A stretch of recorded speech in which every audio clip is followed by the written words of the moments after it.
Economic progress by the PTI government. Over a year into Imran Khan's tenure in power, despite having inherited a financial crisis, the government has managed to rectify the country's economic trajectory. Let's have a look at the government's economic performance. GDP purchasing power parity increased from $1,141 billion to $1,195 billion.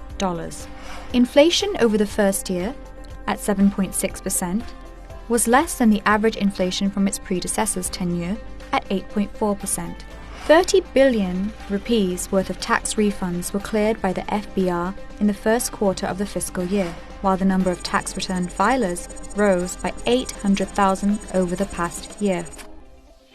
The current account deficit decreased by 32%, $6 billion in 2018 to 19, while a 55% decrease came about from July to August 2019. Tax revenue collection rose by 15%, while the inland tax revenue grew by 25%.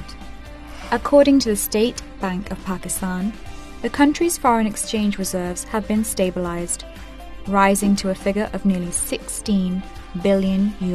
From July to August 2019, exports grew by 12%, with a double-digit increase in Pakistan's four biggest exports. In 2018 to 19, exports of cotton cloth increased by 16.61%, bedwear by 8.18%, ready-made garments by 32.77%, and knitwear by 15.52%. These products alone totaled $10 billion, constituting 45% of total exports. Trade deficit, down by 36% in 2 months, was at a 41-month low in August 2019.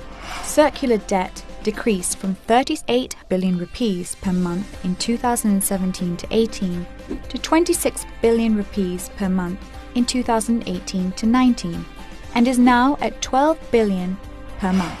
Also, a 10% increase in remittances, highest in the last 4 years, achieved an all-time high of $2.31 billion per month in May.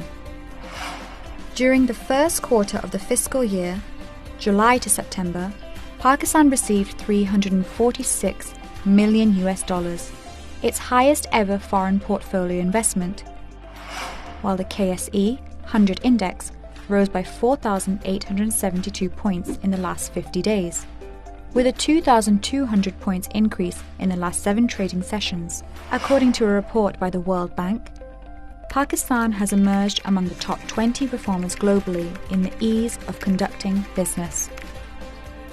Pakistan's economy is showing signs of recovery as the government's fiscal consolidation and austerity measures to address the structural weaknesses have started to take effect.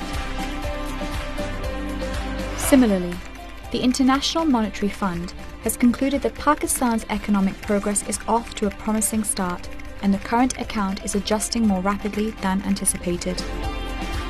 The exchange rate volatility has diminished, and a significant improvement in tax revenue collections can be seen. Consequently, inflation is expected to decline in the coming months. While the country's economy still has a tough path to traverse, the current government has succeeded in correcting its course.